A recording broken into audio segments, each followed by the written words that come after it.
guys, it's Khadijah from ThisIsRnB.com, and we're here with the stellar Dove and Grammy Award nominated artist, dynamic worship leader, and prolific songwriter, Todd Dulaney. Hi. Oh, what up, Khadijah? Welcome, welcome. Thank you.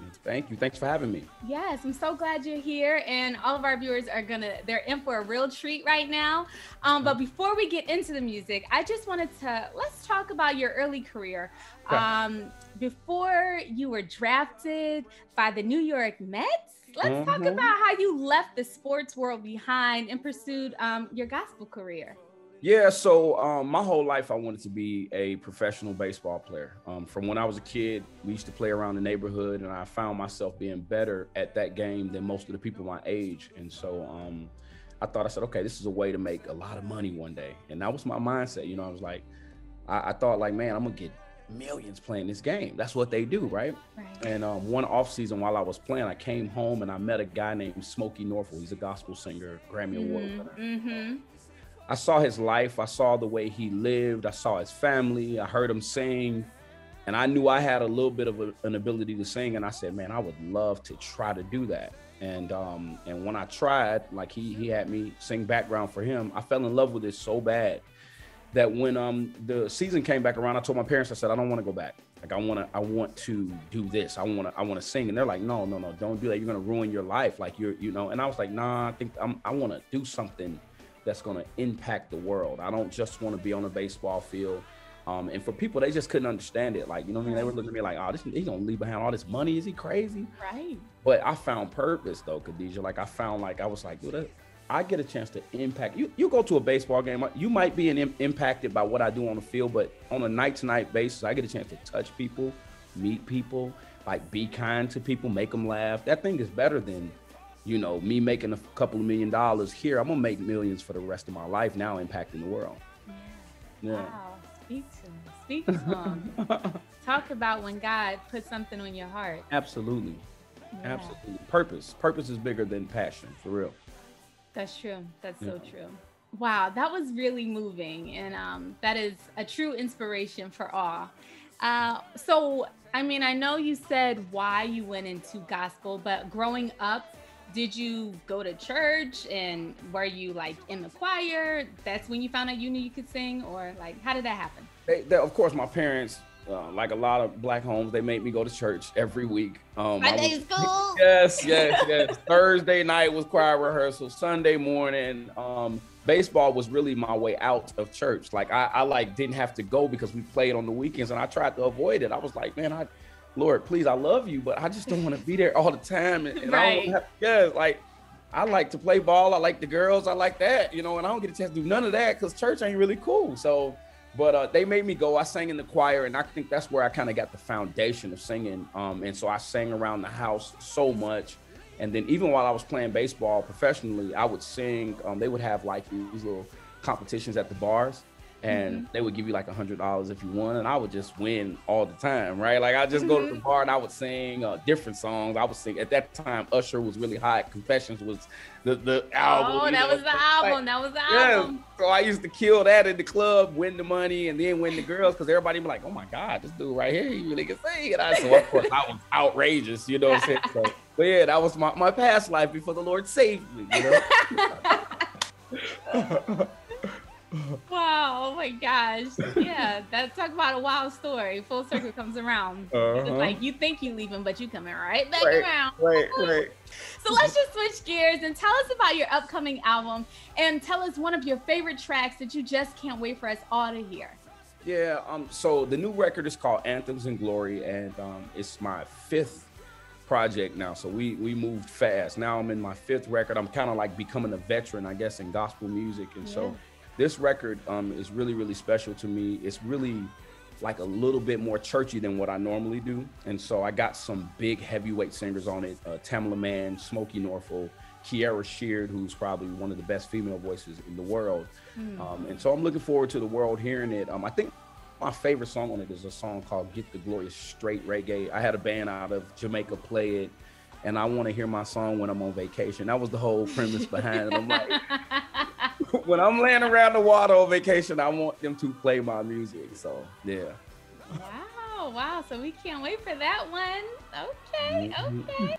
You had one of the biggest gospel singles from last year. Your Great Name was #1 for 8 weeks on Billboard Gospel Airplay and 9 weeks on Mediabase, and spent 12 weeks on Adult R&B charts. You know, when you hear those numbers and hear that, how does that make you feel? And what is the message that you think you're receiving from that? So for me, the numbers just kind of let me know, I guess, that it's impacting a lot of the world. Like a lot of people are listening, a lot of people are hearing it. And that's the goal. Like for me, I want to reach the world, like as far and as much of the world that I can reach.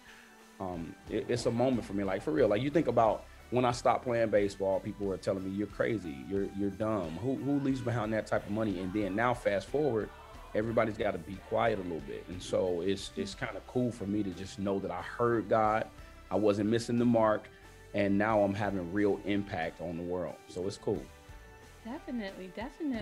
Wow. So tell us about your company that you just launched. I do. This is probably the best idea God has ever given me. So what it is a subscription-based production company. So people sign up and they subscribe on like a monthly basis for us to produce up to 5 songs on them. And so we launched the company. Yeah, we launched the company, my team and I, about now it's been about 3 weeks, and we have 400 clients now that pay a monthly subscription, and we get a chance to work with these people, these individuals. We give them up to 5 songs a month, and then we give them content as far as like videos for their songs, photos. We pretty much turn them into an artist, and then we give it all back to them. We don't own any of the masters. They keep the masters. They take it and do whatever they want to with it. It's a win for the company and win for the client. Wow. So any artists that you can tell us about, or you like to keep that on the hush? Let them. You know what? Yeah. Kind of on the hush, but a couple of people that I'm excited to sign up. There's one young lady. Her name is Mahalia Buchanan, and she's out of South Africa, Cape Town. And I'm really pumped up that the company just launched and it's global. And so that's the part of it that I'm just like mad excited, because she's super dope. I've been over to Cape Town and seen her perform, and she's amazing. And so I'm just happy, one, that I'm using my mind and not just my gift. That's the part I'm probably more excited about than anything, because it's one thing to be on stage and make money off of your gift, but it's a whole nother thing to be able to use what's between your ears and come up with something that the world needs. So I'm really, really pumped up about that. Yeah, and talking about Africa, to Africa with love. Yeah, Let's talk about that. Let's talk about that real quick. Yeah, that's my experience, huh? Yes. And can we just talk about King of Glory? I mean, what? Yeah. I mean, that's incredible. I mean, all the songs are great, but that one is just like, it was just like on repeat and rotation. It was just. So that song, and really what took King of Glory on was CeCe Winans singing it.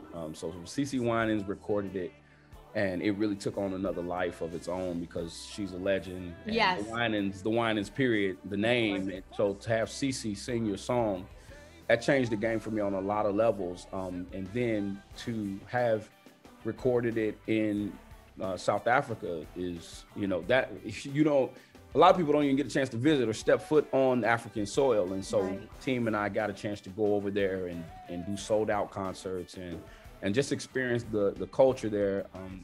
I'll never forget it. And I look forward to going back all the time. Like every time I go back now, my whole family's like, hey man, I want to go, Yeah. And so, yeah, I mean, it's just special. The place over there is special. They love me over there. I love them. I look like they always trying to put me on different food over there. Hey, try this. Some of it I'd be like, I be at home, stomach hurt, but some of it is smacking. But it's just because in the African culture, they like it hot. And sometimes if my belly can't take, I'd be locked up in the bathroom. The way your stomach works. Oh, you hear me? Done. Yes. Oh man, yikes. But that sounds like an incredible experience. So what made you decide you were gonna just put this album together and you wanted it to be there in the homeland? I noticed how I think they responded to me first, like before America. And because the way America is kind of set up, we'll take faith if we can get it, but we ain't really pressed to have Jesus or have a relationship with God. And so, which I really wish we weren't like that here. Like our nation, and we're suffering because of it. As a nation and as a people, we're not united. We're not loving, as a whole. We struggle with that, and I think it's got a lot to do with a nation that has kind of abandoned God and His principles. And so, Africa is a continent that seems to be more open and embracing of God's principles, love your neighbor, and all of that. And so they embraced me early and said, hey man, come over here. We went over there. The first time we went to Africa was in front of 75,000 people, 3 nights in a row. Wow. And so we had no idea. And so we went to Uganda as our first stop, and 75,000 people show up the first night. We're looking out there. We can't even see the end of the people. And so, so that was where I knew, I said, my heart is here. You guys love what we offer. We love you guys. We have to record here and capture your sound as well as capturing the sound here. Wow. I mean, just hearing that and hearing those numbers and being embraced and it's like a once in a lifetime kind of experience, how you said. Absolutely. Yes. So we like to play this game on ThisIsRnB.com. No games. Here at ThisIsRnB.com, we like to play Write the Hook, where we ask singer-songwriters such as yourself to just write a simple hook. We give you 2 words, okay? You ready? Okay. I'm ready for it. All right, so your 2 words. Oh, Lord. Today in need. Okay. Today in need. Today I really need the Lord. Today I really need the Lord. Today I really need the Lord. Today I really need you, Lord.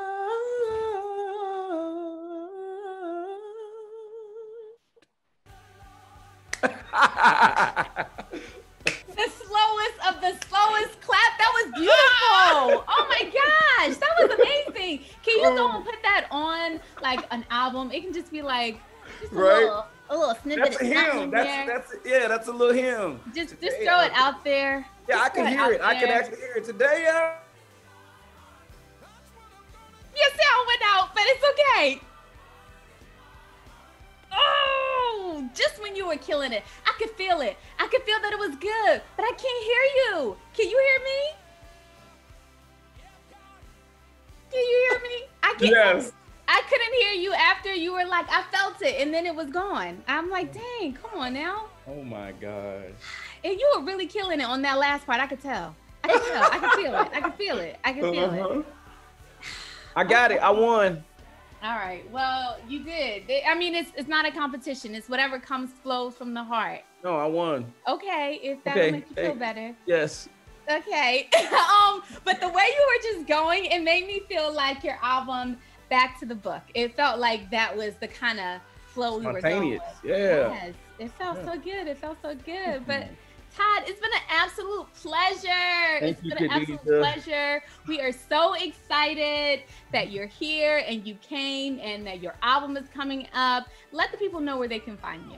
Absolutely. They can go to ToddDulaneyland.com or, all of the socials. If you just type in Todd Dulaney, I'll come up, I'll pop up. And then if you, are interested in being one of the artists that we work with on producing music for you, go to Dulaneyland Vive, V-I-V-E music.com. Dulaneylandvivemusic.com. Perfect. Thank you so much. And we'll see you next time on ThisIsRnB.com. Thank you, Khadijah. Thank you.